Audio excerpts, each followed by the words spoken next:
On a peur de la dette, première des choses. Il y a vraiment une peur de la dette. Quand on dit que tu es endetté, c'est un problème. Il faut être tout à fait transparent. La banque, c'est un business. C'est pas la charité. Ils doivent se faire de l'argent. Ils doivent se faire des marges. Et pour faire des marges, il faut contenir le risque. Moi, j'ai des gens que je connais qui me disent j'ai lancé l'immeuble si je me suis endetté à 15% par trimestre. Je suis à 15% par trimestre, c'est 60% l'année. Ça veut dire que par année, si jamais tu vas prendre sur, disons, 10 ans, 1 million et que tu vas rembourser sur 10 ans, donc par année, tu rembourses 600 000 d'intérêts. Bonjour tout le monde, vous êtes sur Au-delà des frontières. On s'était laissé la dernière fois, on avait introduit un petit peu ce que c'était que la finance des marchés, la finance d'entreprise. Aujourd'hui, on va traiter de comment est-ce que la finance impacte concrètement votre vie à vous, quel est le rôle des États dans tout ça, et on va un peu essayer de particulariser les choses sur l'Afrique. Donc, installez-vous confortablement, on est reparti ensemble pour un nouvel épisode sur la finance.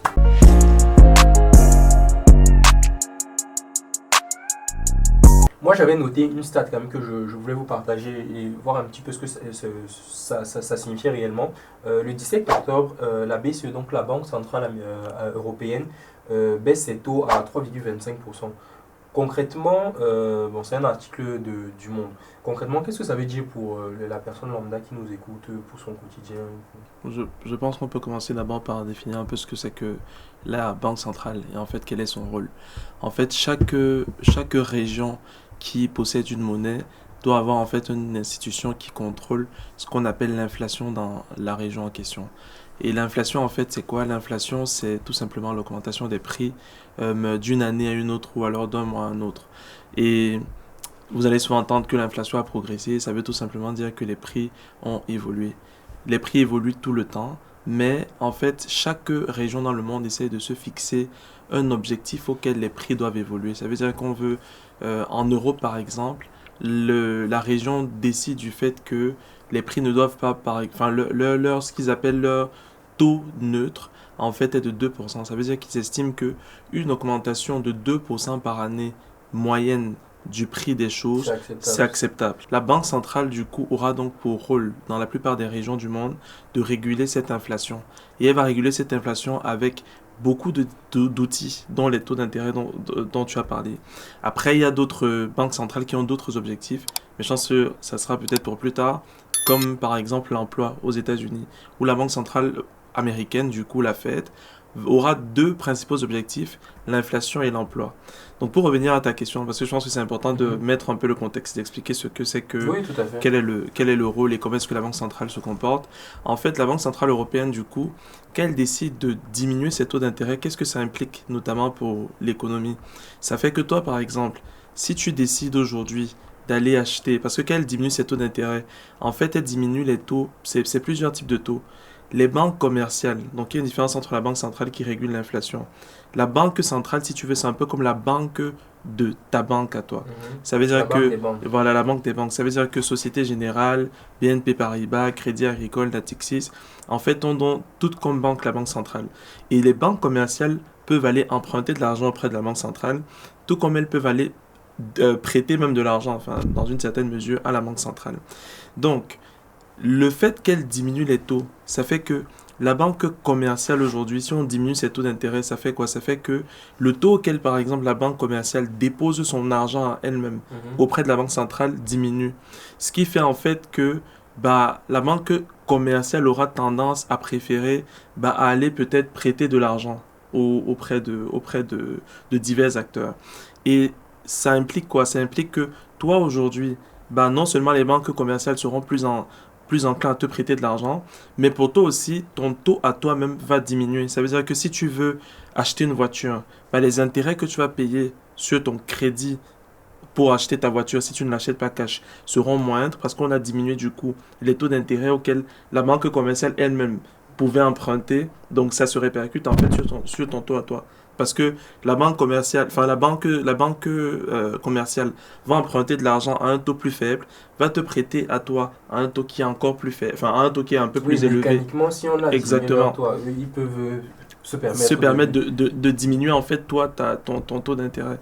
Donc c'est comme ça en fait que ça va impacter toi, mais pas seulement toi, parce que ce qu'il faut aussi savoir, c'est que comme on disait au début dans l'épisode précédent, en fait il n'y a pas que les particuliers il y a les entreprises eux-mêmes, en fait, qui ont besoin d'argent, il y a les gouvernements qui ont besoin d'argent. Donc tout ça va également jouer parce que les entreprises aussi ont besoin de financement pour agrandir leurs locaux, faire whatever. Et en gros, pour cela, ils vont aller prêter aussi aux banques commerciales. Et vu qu'en amont on aura coupé, bah ça change. Comment ça se passe en Afrique? Est-ce que c'est la même chose? On a une banque centrale africaine?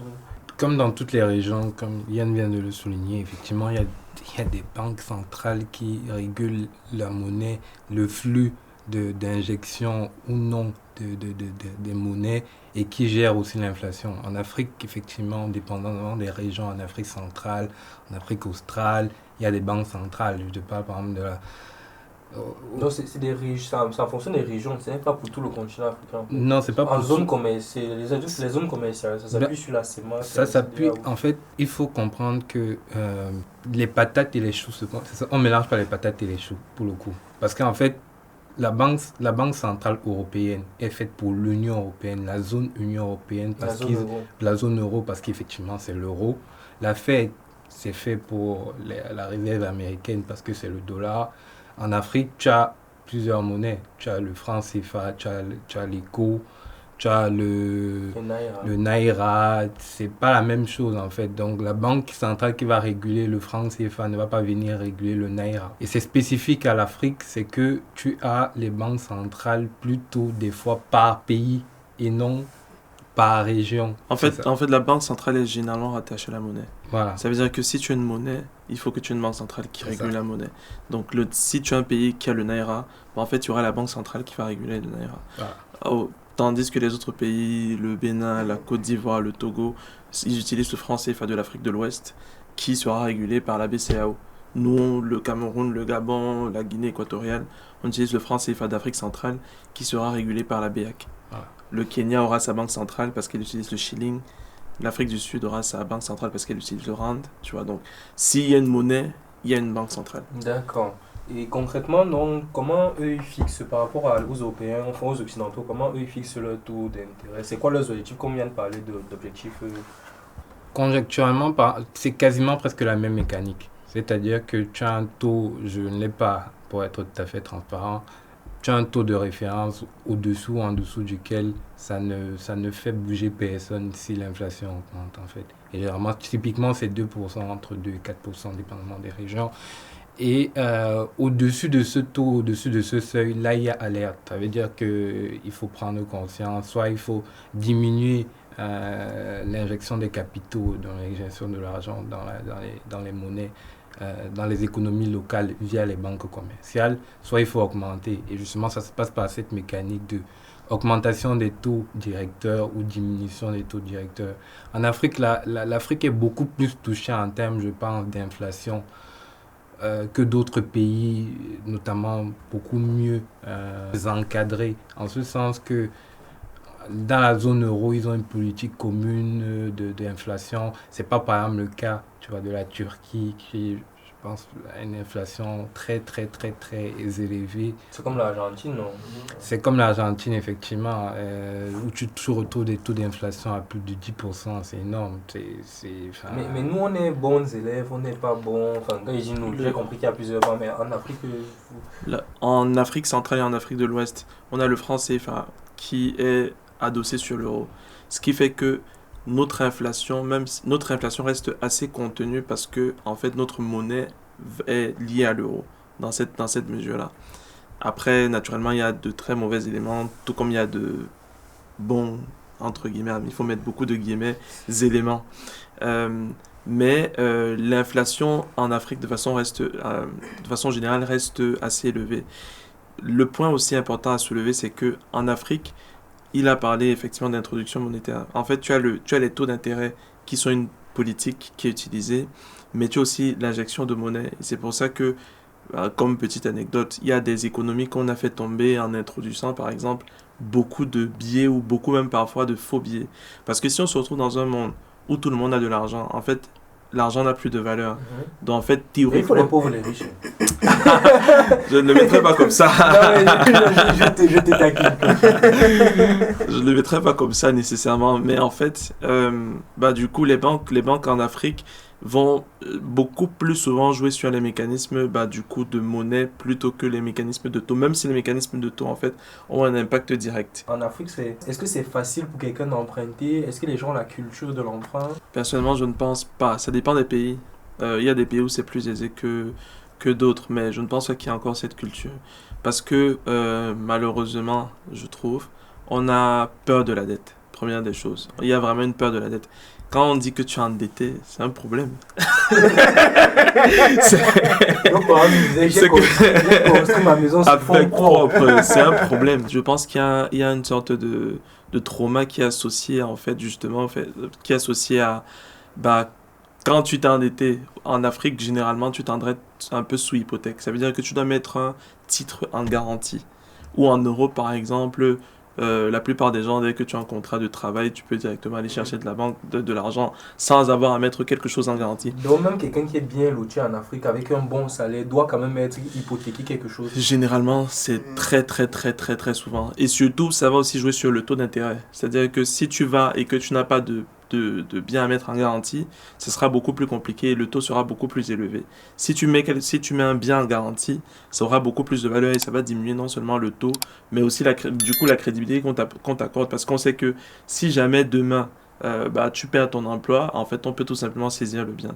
Donc, cette culture, du coup, de la peur, de la dette, vient, je pense aussi, ce stigma-là vient de ça exactement. Je pense que Ouais. cette peur aussi vient du fait que forcément, en fait, en Afrique, l'accès au crédit en général est un peu plus compliqué quand même. Je pense avec des taux d'intérêt quand même assez importants. C'est que ça peut aller de l'ordre des 8, voire beaucoup plus de 10%. Pourtant, Sûr. ici, là, on se bat pour Oui. emprunter à moins.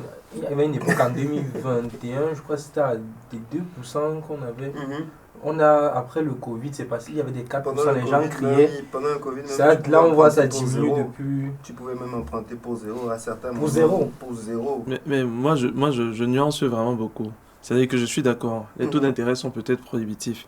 Mais après, beaucoup de gens n'ont pas accès, pas seulement parce que les taux d'intérêt sont prohibitifs. C'est juste on ne va même pas leur laisser justement la possibilité C'est clair. d'accéder. Alors, je suis tout à fait d'accord avec tout ce que vous venez de dire, effectivement, mais je pense que déjà, avant même d'arriver dans la mécanique de financement et toute cette jeunesse, c'est qu'il y a déjà un problème social, en ce sens que la dette est considérée comme pas plus une ressource, mais plus j'aimerais dire fardeau. un fardeau, c'est-à-dire quelque chose que tu vas devoir payer toute ta vie. Ou, enfin, ça, c'est déjà un gros point social qui, pour moi, déjà freine pas mal de gens. C'est-à-dire que je vois comment je vais payer ça toute ma vie. Je me dis, hey, non, là, il y a un problème. Je fais les choses Ça, mollo le mollo. mot- c'est ça. Le fait que tu disais qu'on saisit, enfin, quand tu hypothèques tes biens, c'est chaud quand même. Hein, enfin, C'est chaud, c'est vrai, mais juste, enfin, c'est aussi ça. Et si tu n'as pas de biens, C'est pour ça justement que ceux qui n'ont pas de biens ont une difficulté à accéder. Et le gros problème, c'est-à-dire pour revenir un peu aussi, le gros problème c'est que en Afrique, au Cameroun en tout cas, qui est le pays que je connais le mieux, l'économie est majoritairement informelle. Ça veut dire que bonne chance pour prouver que tu gagnes l'argent que tu dis que tu gagnes. Ça veut dire qu'on va donc te prêter sur la base de quoi? Tu n'as pas de biens, tu ne peux pas prouver l'argent que tu fais. C'est-à-dire que tu n'as pas de fiche de une vendeuse d'orange qui est peut-être du coup qui arrive à faire le salaire minimum ou le salaire moyen au Cameroun. Comment est-ce qu'elle va prouver qu'elle gagne X montant? C'est difficile à on ne tient prouver. pas de comptabilité. Elle ne tient pas de comptabilité, donc c'est difficile. Et l'économie en Afrique, de façon générale, est essentiellement informelle. Et c'est pour ça que jusqu'aujourd'hui, beaucoup de banques commerciales même ont quand même beaucoup de difficultés. Tu vas voir qu'il y a un exit des banques européennes, américaines, de l'Afrique. Bon, pour ces raisons, mais aussi pour des raisons de conformité. Et les banques qui gagnent, enfin les organismes qui ont gagné du terrain au fil du temps, ce sont les agences de microcrédit qui vont du coup, eux, prêter à des taux encore plus élevés, c'est-à-dire ça sera des 30%, vraiment des taux qui sont ridicules. Et aussi l'essor des tontines au final. Parce que si même auprès des microcrédits, il faut un minimum de comptabilité que tu vas tenir, mais auprès des tontines, tu pourras t'endetter à un taux, mais là encore, ça reste encore vraiment lunaire. Moi, j'ai des gens que je connais qui me disent, ah, tu sais, moi, j'ai lancé l'immeuble-ci, je me suis endetté à 15% par trimestre. Je suis à 15% par trimestre, c'est 60% à l'année. Est-ce que tu te rends compte? Explique bien à nous, qu'est-ce que ça, en termes de chiffres, 15%. Pour être très factuel, ça veut dire que si tu empruntes 100 millions de francs CFA, si tu empruntes à 15% par trimestre de façon linéaire, ça veut dire que par année, tu vas rembourser, si tu as emprunté 100 millions, peut-être 100 millions c'est trop, mettons ça à 1 million. Comme ça, chacun peut peut-être un peu se projeter. Oui, si tu empruntes... pas les montagnes. Vous avez 100 millions. Vous avez 100 millions. Non, si on s'arrête à 1 million, ça veut dire que si tu empruntes 1 million, ça veut dire que par année, si jamais tu empruntes sur, disons, 10 ans, 1 million et que tu vas rembourser sur 10 ans, donc par année, tu rembourses 600 000 d'intérêts. Donc 600 000 d'intérêts chaque année. Ce n'est pas encore les 1 million que tu rembourses, c'est juste les intérêts. Tes intérêts, 600 000 par année. Ça veut dire que en même pas 2 ans, tu as déjà payé doublement la somme que tu as empruntée. En moins de 2 ans. Donc c'est énorme. Et c'est pour ça que les tontines, ça a le vent en poupe. Ça dépend des tontines. Les taux ne sont pas toujours aussi prohibitifs. Mais je dis même les tontines les plus sérieuses où vraiment les transactions se font, ça serait dans l'ordre de ça, de 15%, 10% par trimestre. Et c'est juste insensé. Et je dis même pour des gens, je vais même prendre... Les tontines qu'on fait entre nous, Ouais. dont on peut se réunir à 4. Mais qui fait ce 15%? 15%, c'est beaucoup. Je vais même prendre l'exemple même de personnes que je connais, je vais dire dans ma propre famille, pour te dire. On va me dire, bah, j'ai souscrit une tontine à 10% par trimestre. Et pourquoi? Elle va te dire que bah, je ne voulais pas aller mettre la maison en garantie auprès de la banque. C'est compréhensible, hein, et ça dépend maintenant de chacun son aversion. Mais est-ce que ça valait les 60% par an que tu vas payer? Et là, ça dépend. C'est vraiment... je pense que c'est chacun qui sent, quoi. Il faut être tout à fait transparent. La banque, c'est un business. C'est pas une association à but lucratif, en fait. C'est not a charity. En fait, c'est pas une charité. C'est pas la charité. Ils doivent se faire de l'argent. Ils doivent se faire des marges. Et pour faire des marges, il faut contenir le risque. C'est ça le problème, en fait. Et le problème, c'est que, comme Yann vient de le dire, c'est que comment est-ce que tu vas prouver, la vendeuse de tomates va prouver que, moi j'ai un revenu fixe qui, sur toute l'année, est assuré et garanti. Tu vas dire ça à qui? Tu vas à Mokolo, tu fais... Ça dépend du jour, ça dépend de la météo. Tu peux avoir les clients comme tu peux pas avoir les clients. Dans les 3 000 qu'elle va mettre de revenus garantis journaliers, ce n'est pas si garanti que ça. C'est vrai, effectivement, en tant que banquier, tu as les stress cases, les base cases, où ce sont des scénarios que tu mets en jeu pour voir effectivement la capacité à rembourser au fil du temps avec les aléas. Mais ça ne suffit pas, surtout en Afrique. En ce sens que tu n'as aucune visibilité sur le marché, ou très peu. Et c'est ça qui explique ces garanties. Parce que mine de rien, les garanties, c'est le seul investissement tangible et fongible qu'on peut quantifier en fait. C'est-à-dire que si tout se passe mal, c'est ta maison que moi oui, ça fait mal de dire que c'est ta maison que je viens de prendre. Mais les gars, si vous soutenez ce postulat-là, non, comment... je ne soutiens pas. Il faut être... Non, mais je t'explique. C'est pas forcément soutenir. Je t'explique le contexte. Si aujourd'hui, tu as 2 personnes, tu as Alan qui te dit... Alan le banquier. Alan le banquier qui a 100 euros par mois. Il a ses fiches de paie. Il a tout ce qu'il veut. Enfin, tous les papiers que tu veux. Tu as peut-être moi. Je voulais pas dire lui. Non, tu as moi. Non. tu as moi. Je vends justement mes oranges sous la pluie. Souvent, bon, ça peut donner, ça ne peut pas donner. Les revenus sont aléatoires. Demain, même si Alan paie son job, il a peut-être une assurance derrière qui va quand même lui donner encore des revenus. Moi, je paie mon job, c'est parce qu'il va m'arriver. Tu penses que si toi, on te demandait aujourd'hui de prêter de l'argent, tu prêterais de la même façon à Alan et à moi? Je ne pense pas. Je pense que tu te dirais quand même que je suis beaucoup plus risqué. Et si tu me prêtes, tu vas certainement dire, à toi, je vais te demander un peu plus pour être sûr. Parce que si jamais tu me prêtes aujourd'hui 100 millions, mon ami, si tu ne veux pas me jouer avec les 100 millions, tu fais comment? Tu vas récupérer ton argent comment? C'est ça le problème. Alors que Alan, qui aura peut-être justement mis sa maison, qui aura mis ses revenus en garantie, tu sais que tu vas peut-être même pouvoir contacter son employeur, saisir peut-être l'épargne qu'il peut avoir. Ça ne veut pas dire qu'il ne peut pas fuir non plus, mais il est en tout cas beaucoup plus sérieux. Risque, ouais. Voilà, exactement. Mais dit comme ça, j'ai l'impression qu'il n'y a pas de solution alors pour nos États. Je pense, en tout cas moi à titre personnel, je pense qu'il va falloir entrer dans une... C'est ce que beaucoup de pays essayent de faire, c'est-à-dire essayer de pousser beaucoup de micro-entreprises à aller un peu vers un cadre formel. Pas formel dans le sens où il faut nécessairement avoir un comptable, faire des déclarations, mais même par exemple pousser Orange Money, c'est-à-dire que si tu vends tes oranges, tu dis par exemple que les paiements se font en Orange Money, comme ça tu gardes une trace de l'argent que tu reçois, ça te donne une sorte de preuve de quels sont les revenus que je gagne, qu'est-ce que je fais exactement, qu'est-ce que je génère comme dépenses, tu payes tes fins, tu vois. Tu essaies de tenir une sorte de mini-comptabilité, ça peut être à la main.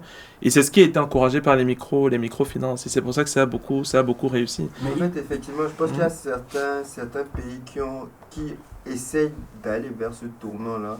Parce que si je dois prendre l'exemple du Bénin en général, c'est vrai que ça fait un bon moment en tout cas qu'il y a vraiment ce tournant-là où aujourd'hui, il y a beaucoup plus de déclarations de revenus. Vraiment, il n'y a plus de travail. Tout simplement, en fait, on connaît tous la culture de nos pays où on peut être amené à avoir des nounous en général à la maison. Même tel nounou, en fait, tu dois les déclarer, dire j'ai combien de nounous, etc. etc. J'ai un chauffeur, j'ai deux chauffeurs. Mais la population, il se dit, moi je me mets dans la tête du lambda, je me dis, qu'est-ce que moi je gagne à déclarer ça en fait? En fait, il ne faut pas se dire qu'est-ce que je gagne. Parce qu'en fait, pour revenir à ce que Yann disait, en fait, c'est ça qui va imposer une structure en général à l'État et en fait se rendre un peu plus pertinent. Même aux yeux même du monde en général, en fait. Parce que je pense qu'au regard des gens, en fait, des pays occidentaux, ils peuvent nous voir d'un œil assez condescendant de se dire c'est un peu le souk, quoi. Pour utiliser des mots décents. Enfin, je sais pas si vous voyez ce que je veux dire. Je vois ce que tu veux dire. En fait, moi, je pense que dans ce débat-là, il y a une grosse responsabilité de l'État à pouvoir être un bon communicant pour démontrer la vision long terme de pourquoi on le fait. Parce que le fait de dire que la crédibilité de l'État, de nos activités, etc., ça pour le lambda peut-être, si tu ne lui expliques pas, il ne peut pas comprendre. Non, il faut que tu m'expliques concrètement que même par rapport à le futur de l'Afrique ou le futur du pays, ça passe aussi par une meilleure représentativité. Je peux m'ajouter un exemple. Je suis totalement d'accord avec toi. Je pense que les impôts ont même le devoir de communiquer un peu. Ouais. Moi, je me rappelle qu'on était petit au Cameroun. Bon, pour ceux qui sont encore, justement, il y avait une chanson qui passait, les impôts, payez vos impôts. Bon, pour ceux qui ont connu, ceux qui n'ont pas connu, c'est pas grave. Mais, en fait, ce que je veux dire par là, c'est quoi? C'est que, au final, en fait, les impôts qu'on reçoit, enfin, les impôts quand on déclare ses revenus, ça donne justement, première des choses, ça te rend toi-même compte, en fait, de comment est-ce que cette activité se comporte. Est-ce que je fais même réellement beaucoup d'argent? Je reprends l'exemple de la personne qui prend un crédit à 60%. Je suis convaincu parce que si tu prends un crédit et que tu payes 60% d'intérêt, ça veut dire qu'il faut que ton activité te rapporte plus de 60% de ce que ça par an, en fait, de ce que tu investis. Combien de business arrivent à dépasser 60%? Vraiment, c'est que c'est vraiment très donc ça veut dire qu'il y a beaucoup de gens il est très très très rentable. Donc ça veut dire qu'il y a beaucoup de gens même qui investissent ne savent même pas s'ils sont en train de faire de l'argent, mais suivent juste le coût de leur vie que je suis. Voilà, exactement. Les délices de bon.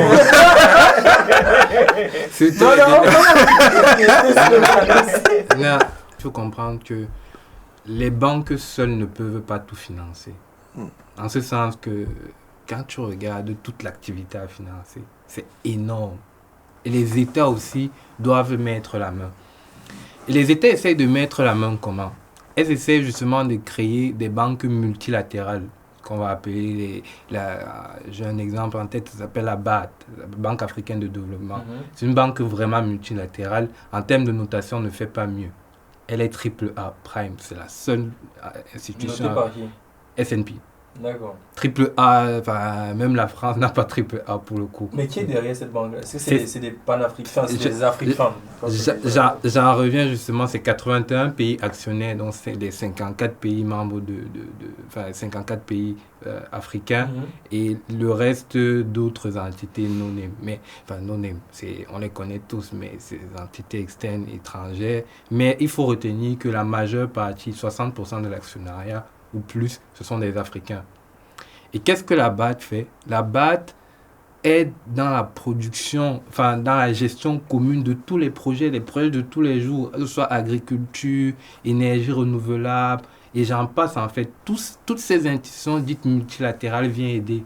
En plus de la BAT, on a la BOAD, Banque ouest-africaine de développement, qui vient aider justement les populations, les entreprises à atteindre la suffisance énergétique. En ce sens que la BOAD notée BAA1, selon Moody's, toujours investment grade, c'est l'équivalent de BBB+. Donc, très bonne qualité de crédit, qui a mis en place ce qu'on appelle des prêts combinés aux catastrophes naturelles, ce qui est tout à fait innovant en ce sens que on sait qu'en Afrique, il y a beaucoup de catastrophes naturelles. Et en fait, c'est un prêt adossé aux catastrophes en ce sens que si on a prêté par exemple à l'État du Sénégal et que on connaît l'État du Sénégal, effectivement, il fait très chaud au Sénégal, la sécheresse enfin, il y a des régions où la sécheresse est de mise. Sauf que la sécheresse peut entraîner le fait que tu ne rembourses pas tes prêts normalement en fait. Je vois pas si tu sais pas si tu vois ce que je veux dire. C'est une raison indépendante de ta volonté qui va impacter ton business. Voilà, c'est une raison indépendante de ta volonté. Sauf que tu fais l'agriculture. Voilà, avec justement le mécanisme de la BOAD. La BOAD a pris en partenariat une assurance. Donc du coup, c'est un peu comme de l'argent indirectement qu'on vous donne. L'assurance vient reflouer la catastrophe naturelle tout en stoppant l'échéancier de paiement. C'est-à-dire que quand la catastrophe naturelle survient, l'assurance prend directement en relais le financement et donc pallie à cette catastrophe naturelle. Mais il faut avoir souscrit à l'assurance du coup. Non, l'assurance est directement inclue dans le prêt combiné. D'accord. C'est autant de mécanismes en fait, c'est novateur, tu as au Bénin par exemple, là on vient de créer la CDC, Caisse de dépôt et de consignation, qui agit un peu comme un fonds d'investissement et vient aider les régions avec la zone industrielle, je sais pas trop comment ça s'appelle, de Dodibé, tu vois, c'est des trucs intéressants. On a discuté avec, à Sciences Po avec la directrice justement de Marie Sokoso, qui est une femme d'ailleurs au passage très brillante. Ça. On parlait de femmes en offre tout à l'heure sur les femmes de la finance. Ouais, on parlait du fait qu'il n'y a pas assez de... Il n'y a pas de femmes sur le plateau. Mais vous... Non, mais pourquoi pas sur d'autres sujets, tu peux inviter des personnes. Non, mais j'avais proposé à plein de femmes. Je suis transparent avec les abonnés. Les femmes ne veulent pas venir parler. Venez parler à vos sœurs. Non, il y a une bonne partie des auditeurs qui sont quand même des femmes la finance n'est pas uniquement destinée aux hommes. Les femmes, vous êtes les bienvenus. Mais si tu le dis vraiment, il faut venir parler. En dehors des délices, voilà. Mais ouais, pour être plus sérieux.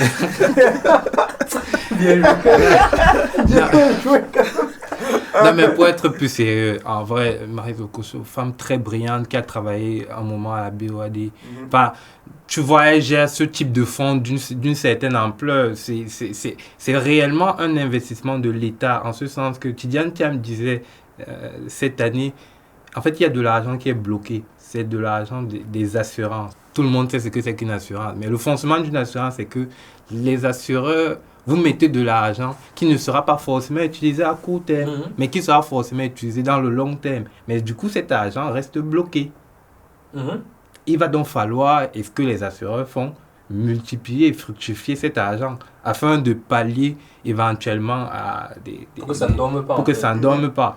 Et du coup, justement, cet argent-là, on réinjecte ça dans ces fonds, en fait. Et justement, ces fonds produisent des investissements qui vont venir aider les entreprises de manière sur le court terme, qui va produire des intérêts. Mine de rien, Ça soutient tout simplement l'économie. et ça soutient l'économie en fait. Et tu disais des taux d'intérêt énormes et tout. Ces banques multilatérales, si on te donne le taux auquel les États empruntent, tu seras surpris.